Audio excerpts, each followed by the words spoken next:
Hello friends, welcome back to my YouTube channel. जैसे कि आप सब जानते हैं कि जो हमारा चैनल है, इस पे हम diploma in early childhood care education जो बच्चे इग्नू से कर रहे हैं, ध्यान रहे, जो diploma in early childhood care education यानी कि प्रारंभिक बाल्यावस्था देखभाल एवं शिक्षा का डिप्लोमा DECE का कोर्स कर रहे हैं इग्नू से, उनको मैं बहुत ही ज़्यादा इम्पोर्टेंट नोट्स प्रोवाइड करवा रही हूँ जो कि आपके एग्ज़ाम में आपको बहुत ही ज़्यादा काम आने वाले हैं।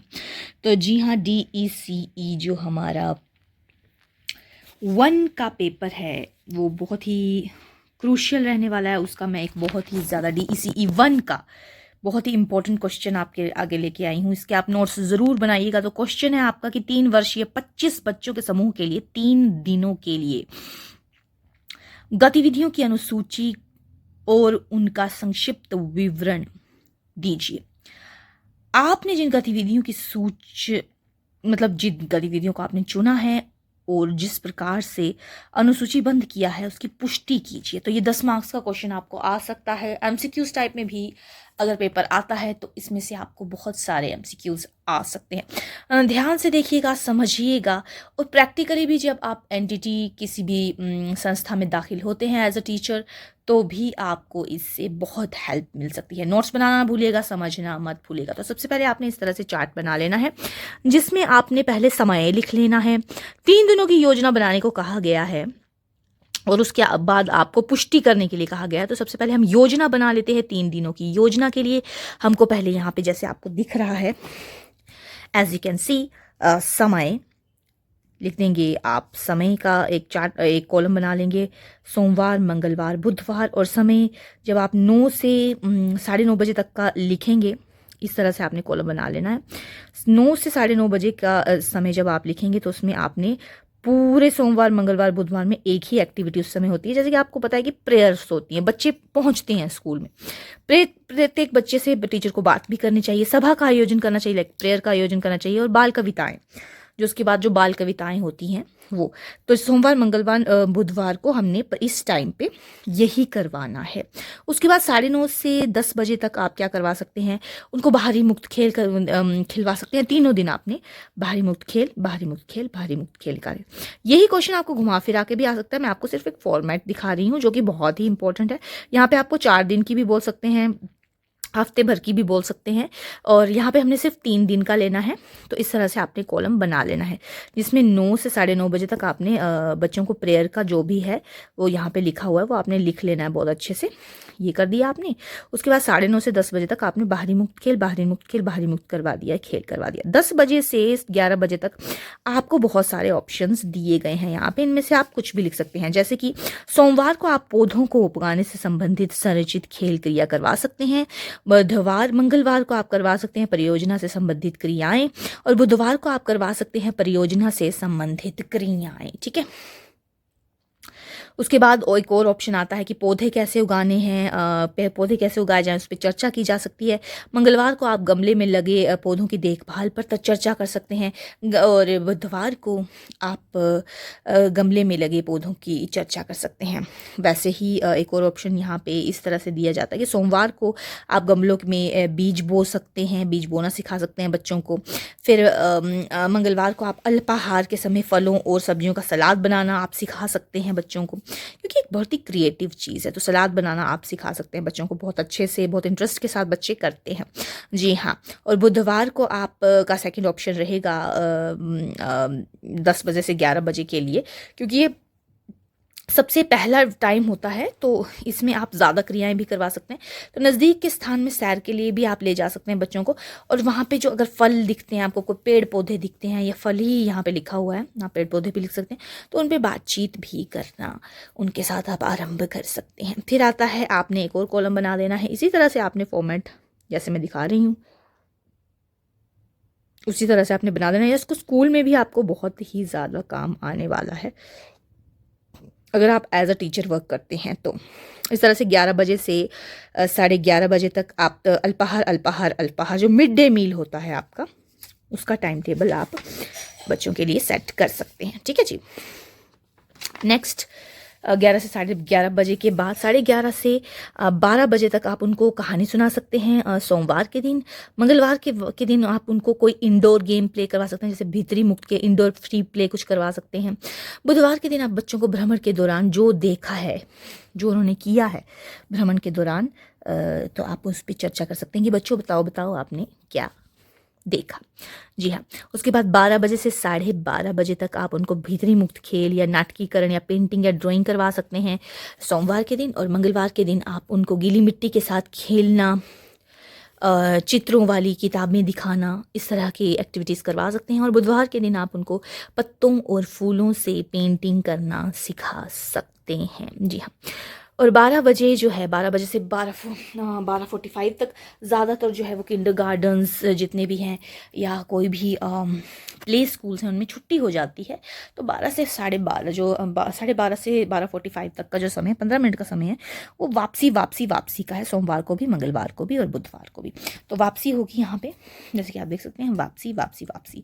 जिस तरह से भी बच्चे घर जाना चाहें, उनके पेरेंट्स आ रहे हैं या कोई गाड़ी का इंतज़ाम है, जो भी है उस तरह से बच्चों की वापसी जो है वो हो जाती है। तो क्वेश्चन में आपको ये भी पूछा गया था कि गतिविधियों का चुनाव और अनुसूची की पुष्टि करनी है। आपने पुष्टि करने के लिए कहा गया था ना, क्वेश्चन में आपने लिखा होगा पुष्टि कर, तो हमने पुष्टि करनी है कि किस तरह से हमने सबसे पहले तो गतिविधियों की पुष्टि कैसे करेंगे। इस तरह से फिर से आप एक चार्ट बना देंगे कि हर दिन हर क्षेत्र से संबंधित क्रियाएं आयोजित की जाएं बच्चों का संपूर्ण विकास के लिए। मतलब आपको ये जो टाइम टेबल बनाना है उसमें आपको ये ध्यान रखना है कि बच्चों की हर क्षेत्र में उनका विकास होना चाहिए। जैसे कि आपने ये जो अब चार्ट देख रहे हैं, अब इसमें विकास का क्षेत्र, हर क्षेत्र में विकास होना चाहिए ना, शारीरिक और क्रियात्मक, सामाजिक, भाषाई और संज्ञानात्मक, सारे विकास के क्षेत्र लिख लिए आपने। फिर सोमवार, मंगलवार, बुधवार कैसे विकास का, शारीरिक विकास में आप कौन सा ऐसा गतिविधि करवा सकते हैं कि उनका शारीरिक और क्रियात्मक विकास हो जाए। बाहरी और भीतरी मुक्त खेल करवा सकते हैं आप, इंडोर और आउटडोर फ्री प्लेस आप उनको करवा सकते हैं। मंगलवार के दिन बाहरी और भीतरी मुक्त खेल करवा सकते हैं। बुधवार के दिन आप उनको सैर पर ले जा सकते हैं, पार्क में बाहरी खेल आप उनको खिलवा सकते हैं। ठीक है, तो इनसे उनका शारीरिक और क्रियात्मक विकास जो है वो हो जाएगा। जी हाँ, सामाजिक विकास किस तरह से आप करेंगे, उनको कहानी सुना सकते हैं सोमवार के दिन। और मंगलवार के दिन सामाजिक, अगर उनका आप संवेगात्मक विकास करना चाहते हैं, सामाजिक विकास करना चाहते हैं, तो बाहरी और भीतरी मुक्त खेल जो हैं वो उनको खिलवा सकते हैं। बुधवार के दिन बाहरी खेल और पेंटिंग आप उनको करवा सकते हैं। भाषाई विकास कैसे करेंगे आप, चर्चा, कहानी सुनाना, चर्चा के जरिए, बातचीत के जरिए उनका भाषाई विकास हो सकता है सोमवार, मंगलवार और बुधवार को। संज्ञानात्मक विकास मतलब आप कोग्नेटिक, मतलब उनका दिमागी विकास किस तरह से करेंगे, गमले में पौधा लगाना, कुछ एक्टिविटी है ना ये, गमले में लगे पौधों की देखभाल करना। और बुधवार के दिन आप उनको संज्ञानात्मक विकास में इस तरह की एक्टिविटी करवा सकते हैं, बच्चों को सैर के दौरान उन्होंने क्या क्या देखा उस पर आप चर्चा उनको करने के लिए कह सकते हैं। जी हाँ, तो नेक्स्ट आता है आपका पुष्टि करनी है। तो पुष्टि के लिए आप संकल्पनाओं में एक निरंतरता होनी चाहिए। मतलब जितने भी आपने कुछ एक्टिविटी करवाए हैं उनमें एक निरंतरता होनी चाहिए। तो उस तरह से निरंतरता को आप कैसे उसकी पुष्टि कैसे करेंगे, 1 सेकेंड, ओहो, किस तरह से करेंगे, संकल्पनाओं में निरंतरता को कैसे करेंगे।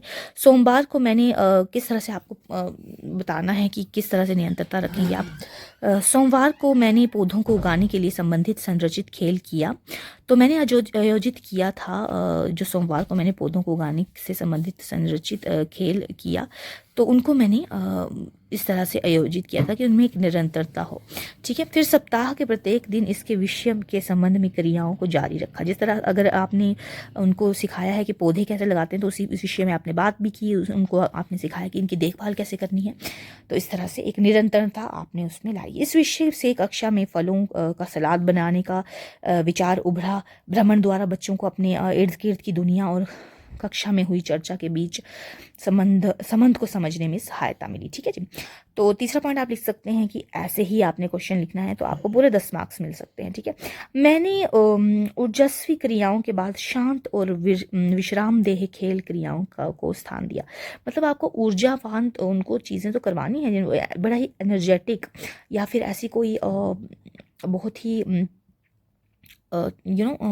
ऐसी गतिविधि करवानी है जिसमें ऊर्जा का उपयोग हो, लेकिन इसके साथ साथ ही आपको उनको ऐसे खेल भी खिलवाने हैं कि जिसमें बहुत सारा शांत प्ले भी वो कर सकें और विश्रामदेह खेल भी वो खेल सकें। इस तरह की उन्हें आपने क्रियाएं भी करवानी है, जैसे कि संरचित और मुक्त खेल क्रियाएं मिली जुली हैं।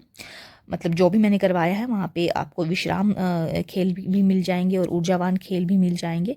तो समय की अनुसूची ऐसी है कि प्रत्येक क्रिया को जो है वो बड़े ही संतोषपूर्वक पूरा करने के लिए बच्चों को पर्याप्त समय दिया गया है। मतलब ऐसा पर्याप्त समय जो है वो दिया गया है इस तरह से कि बच्चे जो हैं वो मतलब उनके ऊर्जावान खेल भी हो, उनकी ताकत भी लगे, उनका सामाजिक विकास भी हो, भाषाई विकास भी हो।